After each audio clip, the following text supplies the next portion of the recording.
நீ நான் காதல் சீரியல்ல இனிய எபிசோட்ல என்ன நடந்திருக்கு? இப்ப சந்திரா அப்படிங்கிறவங்கள அபி வர வச்சு முரளிய மாட்டி விடுறதுக்காக, அதாவது முரளி தன்னோட வாயாலேயே வந்து பாத்தீங்கன்னா, தனக்கு ஞாபக மறதி இல்ல அப்படின்னு ஒத்துக்க வைக்கிறதுக்காக தான் இந்த டிராமாவையே அரங்கேற்றிக்கிட்டு இருக்காங்க. இப்ப அவங்க வந்த உடனே வந்து பாத்தீங்கன்னா, யாருன்னே எனக்கு தெரியாது அப்படின்னு முரளி நடிக்கவும் முடியாது. ஏன்னா முரளிக்கு தான் ஞாபக மறதியாச்சே.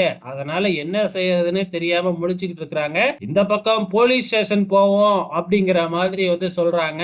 போலீஸ் ஸ்டேஷன் தானே, போலீஸ் ஸ்டேஷன் போலீஸ் வரட்டும். போலீஸ் வந்து என் மாமாவை அழைச்சிக்கிட்டு போயிட்டு எல்லாத்தையும் விசாரிச்சா எல்லா உண்மையும் வெளியே வரும்ல அப்படிங்கிற மாதிரி சொல்ல, அப்ப நம்ம முரளிக்கு வந்து பயமாயிடுது. நாமளே ஏற்கனவே டிராமா போட்டுக்கிட்டு இருக்கோம். இப்ப போலீஸ் வந்து விசாரிச்சாங்கன்னா நம்ம மாட்டிக்குவோமே அப்படின்னு முடிச்சுக்கிட்டு இருக்கும் பொழுது, இல்ல இல்ல இப்ப போலீஸ்லாம் வேணாம், நம்ம குடும்ப மானம் தான் வீணா போயிடும் அப்படின்னு சொல்லி எப்படியோ சமாளிச்சிடுறாங்க. அது வரைக்கும் இந்த பிரச்சனைக்கு தீர்வு கிடைக்கிற வரைக்கும் இந்த பொண்ணு இங்கேயே இருக்கட்டும் அப்படின்னு பாட்டியும் சொல்லிடுறாங்க. இப்ப நம்ம ராகவ், அபி, அனு, ஆகாஷ் எல்லாருமே பயங்கர சந்தோஷத்துல இருக்கிறாங்க.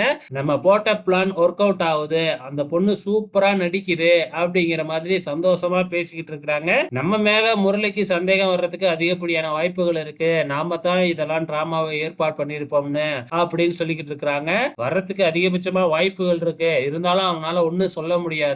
அவன் வாயாலேயே தனக்கு ஞாபக மறதி இல்ல அப்படின்னு ஒத்துக்கிட்டு தான் ஆகணும் அப்படின்னு அபி சொல்லிக்கிட்டு இருக்கிறாங்க.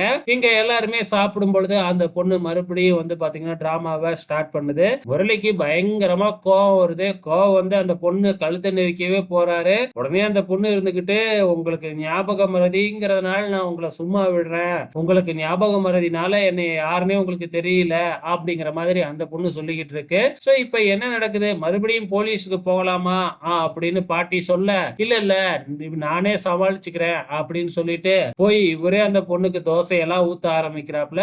இன்னைய எபிசோட பொறுத்தளவு இதாங்க நடந்திருக்கு. கடைசியா நம்ம அபி முரளி படுற பாட்டை பார்த்துட்டு ரூமுக்குள்ள பயங்கரமா டான்ஸ் ஆடிக்கிட்டு இருக்கிறாங்க. ராகவ் அதை பார்த்து சந்தோஷப்பட்டுக்கிட்டு இருக்கிறாங்க. சோ இனி என்ன நடக்க போகுது அப்படிங்கறத பொறுத்திருந்து பார்க்கலாம்.